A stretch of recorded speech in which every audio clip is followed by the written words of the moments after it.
Hi friends, journey വിത്ത് ഫാമിലിയിലേക്ക് എല്ലാവർക്കും ഒരിക്കൽ കൂടി സ്വാഗതം. അപ്പോൾ ഇന്ന് ജോലിയുള്ള ദിവസമാണ് കേട്ടോ. അപ്പോൾ രാവിലെ എണീറ്റ് ചോറൊക്കെ വെച്ച് മിനിഞ്ഞാന്നത്തെ മീൻ കറിയാണ്, അതൊന്നെടുത്ത് ചൂടാക്കി വെച്ചു. 2 ദിവസമൊക്കെ ഉണ്ടാവും എന്തായാലും മീൻ കറി. പിന്നെ ഇത് ദോശയ്ക്ക് ഇട്ടുണ്ടായിരുന്നു കേട്ടോ. അപ്പോൾ ഈ ദോശ മാവാണ്, അതിങ്ങനെ വീർത്ത് വന്നിട്ടുണ്ടായിരുന്നു. അപ്പോൾ ഞാൻ ഉച്ചക്കലേക്ക് മാത്രമായിട്ട് കറി വയ്ക്കാനായിട്ടേ 3-4 സബോള എടുത്ത് കഴുകി വെള്ളത്തിലിട്ടു. കാരണം കാലത്തേക്ക് ഇപ്പോൾ ദോശയുണ്ട് പിന്നെ ചമ്മന്തിയും. അപ്പോൾ ഉച്ചക്കലേക്ക് മാത്രം. പിന്നെ ഇത്തിരി മീൻ കറി ഇരിക്കുന്നുണ്ടല്ലോ, എനിക്ക് കൊണ്ടുപോകാനായിട്ട് സബോള വാട്ടാന്ന് വെച്ചിട്ട്. പിന്നെ വൈകുന്നേരം എന്തായാലും ചിക്കൻ വാങ്ങിക്കാമെന്ന് വിചാരിച്ചു. കാരണം കുറേ ദിവസമായി ചിക്കൻ വാങ്ങിച്ചിട്ടേ. അപ്പോൾ ചിക്കൻ വാങ്ങിക്കാം എന്ന് വിചാരിച്ചു. നാളെ സൺഡേ അല്ലേ, അപ്പോൾ പിള്ളേർ വീട്ടിലുണ്ടാവും, അപ്പോൾ അവർ കഴിക്കാമല്ലോ. അങ്ങനെ വിചാരിച്ചിട്ട് കുറച്ച് സബോള എടുത്തിട്ട് ഞാൻ വാട്ടാൻ വെച്ചു കേട്ടോ. അപ്പോൾ ആ സബോള അരിഞ്ഞ് വെളിച്ചെണ്ണ ഒഴിച്ച് കടുക് കാച്ചി സബോള ഇട്ട് മഞ്ഞൾപ്പൊടി മുളക് പൊടി ഉപ്പൊക്കെ ഇട്ട് അതങ്ങനെ അങ്ങനെ വാട്ടി മൂടിയിട്ട് വേവിച്ചു കേട്ടോ. അപ്പോഴേക്കും നമ്മുടെ ചോറൊക്കെ വെന്തു, അത് ഊറ്റി വെച്ചു. അപ്പം ഞാൻ പോവാറായപ്പോൾ പിള്ളേർക്ക് നൂഡിൽസ് എടുത്ത് പുറത്തേക്ക് വെച്ചു. പിന്നെ ഇടയ്ക്ക് കഴിക്കണമെങ്കിൽ ഗുഡ് ബിസ്ക്കറ്റ് വേണമെങ്കിൽ കഴിച്ചോട്ടെ എന്ന് വെച്ചിട്ടേ. അവർ പറഞ്ഞോണം വലിയ പിള്ളേരായാലും ബിസ്ക്കറ്റൊക്കെ ഇഷ്ടമാണ് അവർക്ക്. അപ്പോൾ അതൊക്കെ കഴിച്ചോട്ടെ പുറത്തേക്കൊക്കെ വെച്ചു. അപ്പോൾ ഞാൻ പോവാണ്. പിന്നെ ഇപ്പോൾ എല്ലാം കഴിഞ്ഞു പോകാനുള്ള പരിപാടിയൊക്കെ നോക്കണം. ചോറ് ഊറ്റി വെച്ചു. ദോശ പിന്നെ നമ്മൾ കഴിക്കാറ് നമ്മൾ ഉണ്ടാക്കുള്ളൂ കേട്ടോ. ചൂട്ടോടുകൂടി വേണം എല്ലാവർക്കും. ചമ്മന്തിയൊക്കെ ഉണ്ടാക്കി വെച്ചു. പിന്നെ ഞാൻ വരുമ്പോൾ അവർക്ക് നൂഡിൽസ് ഉണ്ടല്ലോ 4 മണിക്ക് കഴിക്കാനായിട്ട്. അപ്പം ഞാൻ വരുമ്പോൾ അട കഴിക്കാമെന്ന് വെച്ചിട്ട് ലേശം ഗോതമ്പ് എടുത്ത് ഉപ്പൊക്കെ ഇട്ട് കുഴച്ച് അട ഉണ്ടാക്കാമെന്ന് വെച്ചു. അപ്പോൾ ദോശ ചുടുന്ന കല്ലുണ്ടല്ലോ, അതുമ്പോൾ തന്നെയാണ് അടയും ചൂടുക. അപ്പം ഞാൻ ഉണ്ണിയോട് പറഞ്ഞിട്ട് പോയി, അത് കഴിയുമ്പോൾ അട ചുട്ട് വെച്ചോളോട്ടാന്ന് പറഞ്ഞിട്ട് പോയി.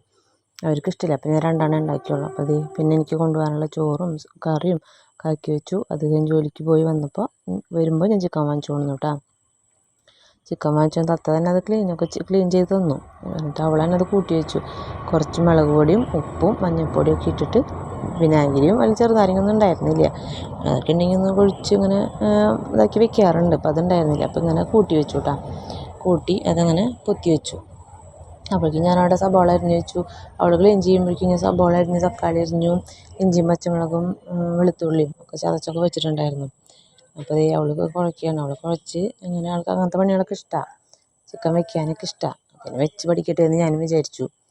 അങ്ങനെ അപ്പോഴേക്കും ഞാൻ ബാക്കിയുള്ള കാര്യങ്ങളൊക്കെ ഞാൻ ചെയ്തു. എന്നിട്ട് പിന്നെ ഞാൻ സബോളയൊക്കെ വാട്ടി സബോള ഇട്ടു. അതിൽ വെളിച്ചെണ്ണ വെച്ച് ഇത്തിരി ഉപ്പിട്ട് സബോള വാട്ടാൻ നിന്നു. സബോള വാട്ടി പിന്നെ അവളാണ് വെക്കുന്ന ആൾ. ഇന്ന് അവളാണ് വെക്കാറുണ്ട് ആൾ. പക്ഷെ ഇന്ന് വെക്കാൻ അത്ര ടേസ്റ്റ് ആയിട്ടില്ല എന്ന് തോന്നുന്നു. പിന്നെ ഞാനൊന്നും പറഞ്ഞില്ല. കാരണം എന്താണെന്ന് വെച്ചാൽ പിള്ളേരല്ല, അവർ വെച്ച് പഠിക്കട്ടെ. ഇത്തിരി മോശമായാലും നമ്മുടെ വീട്ടിൽ ആവുമ്പോഴല്ലേ ഇത്തിരി മോശമായാലും പിന്നെ നമ്മുടെ അടുത്തൊന്ന് പഠിച്ചോളൂല്ലോ അവർ. അങ്ങനെ വെച്ചിട്ട് ഞാൻ പിന്നെ ഒന്നും പറയാൻ പോയില്ല കേട്ടോ.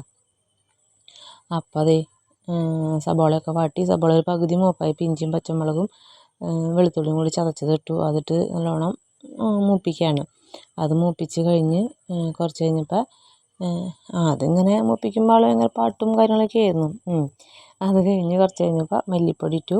പകുതി വെളുത്തുള്ളിയൊക്കെ ഒന്ന് മൂത്ത് വന്നപ്പോൾ കേട്ടോ മല്ലിപ്പൊടി മുളക് പൊടി. അപ്പോൾ ഇതൊന്ന് ഇത്തിരി മഞ്ഞൾപ്പൊടി ഇടാമെന്ന്. മഞ്ഞൾപ്പൊടി ഞാൻ ചിക്കൻ കൂട്ടി വെച്ച് പെട്ടുണ്ടായിരുന്നു, എന്നാലും ഇത്തിരി കൂടി ഇടാമെന്ന് വെച്ചാൽ അങ്ങനെ ഇത്തിരി മഞ്ഞൾപ്പൊടി ഇട്ടു. അപ്പോൾ ഇത് ഡ്രൈ ആയിട്ടാണ് ഇരിക്കുന്നത്. അപ്പോൾ ഞാൻ വെച്ച് വെളിച്ചെണ്ണ ഒഴിച്ചില്ലേ, പിന്നെ തക്കാളി ഇടുമ്പോൾ എന്തായാലും ഇത്തിരി വെള്ളത്തിന് ഉണ്ടാവുമല്ലോ. അങ്ങനെ തക്കാളി അത് കഴിഞ്ഞ് ഇതൊക്കെ മൂത്ത് വന്നപ്പോൾ തക്കാളി ഇട്ടു കേട്ടോ. അപ്പം ഞാൻ വീഡിയോ എടുത്ത് കൊടുക്കണ്, അവളാണ് ഇതൊക്കെ ചെയ്യുന്ന ആൾ. അപ്പോൾ ഈ തക്കാളിയൊക്കെ ഇട്ട് അപ്പോൾ ആളിങ്ങനെ അതൊന്ന് കുത്തിയിട്ട് ഉടക്കിയാൽ പറയാം ഉടയുന്നില്ല അമ്മയെന്ന്. അപ്പോൾ ഞാൻ അത് ഉടഞ്ഞോളും എന്ന് പറഞ്ഞിട്ട് അങ്ങനെ ആളത് തക്കാളിയൊക്കെ ഇട്ട് അങ്ങനെ അത് ആക്കി വരുന്നു. അപ്പോഴേക്കും ചെറുതായിട്ടൊന്ന് കരിയണ പോലെയായി. ആൾ ശ്രദ്ധിക്കുന്നില്ല. തീ അങ്ങോട്ട് കൂട്ടിയിട്ടെ. അത് കഴിഞ്ഞ് ഇതൊക്കെ ആയി വന്നപ്പോൾ ചിക്കനയിലേക്ക് ഇട്ടു. ചിക്കനൊക്കെ ഇട്ട് നല്ലോണം ഇളക്കി മൂടി കുറേ നേരം വേവിച്ച് ഇപ്പോൾ ചിക്കനൊക്കെ ആയി. പിന്നെ മസാല ഇടുന്നതൊക്കെ വീഡിയോ എടുത്തിരുന്നു, പക്ഷെ അത് ഇട്ടില്ല എന്ന് പറഞ്ഞിട്ട് പിള്ളേർ, അവരാണ് എഡിറ്റ് ചെയ്യുന്ന ആൾക്കാർ, അവരത് ഇട്ടില്ല.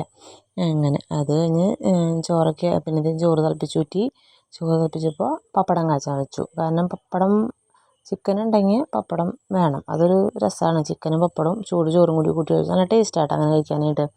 അപ്പോൾ അത് പപ്പടമൊക്കെ വറുത്തു. അപ്പോൾ ഞങ്ങൾ ചോറും ചിക്കനും പപ്പടവും കൂട്ടി കഴിച്ചു. അത് കഴിഞ്ഞ് ചോറൂണൊക്കെ കഴിഞ്ഞ് പാത്രം കഴിഞ്ഞ് അടുക്കളൊക്കെ വെടിപ്പായതിന് ശേഷം കപ്പലണ്ടി മിഠായി ഇരിക്കണ്ടായിരുന്നു കേട്ടോ. അപ്പോൾ അതെടുത്ത് കഴിക്കാമെന്ന് വെച്ചു. അപ്പോൾ ഇത് വെള്ളയപ്പത്തിന് കൂട്ടി വെച്ചാണ് കേട്ടോ. അപ്പോൾ നാളെ വെള്ളയപ്പം ഉണ്ടാക്കാമെന്ന് വെച്ചു. രാവിലേക്ക് നാളെ ജോലിക്ക് പോകണേ, പോണത്തിൻ്റെ തിരക്കൊക്കെ. അപ്പോൾ നാളെ ചെല്ലാൻ പറഞ്ഞിട്ടുണ്ട് അവർ. അപ്പോൾ നാളെ ഉച്ചവരെ പോകണം. അപ്പോൾ രാവിലെ വെള്ളയപ്പം ഉണ്ടാക്കിയ ചിക്കൻ കൂട്ടി കഴിച്ച് പിന്നെ നാളെ പണിയില്ലല്ലോ. ഇത് കപ്പലണ്ടി മിഠായിയൊക്കെ കഴിച്ചു കേട്ടോ. അങ്ങനെ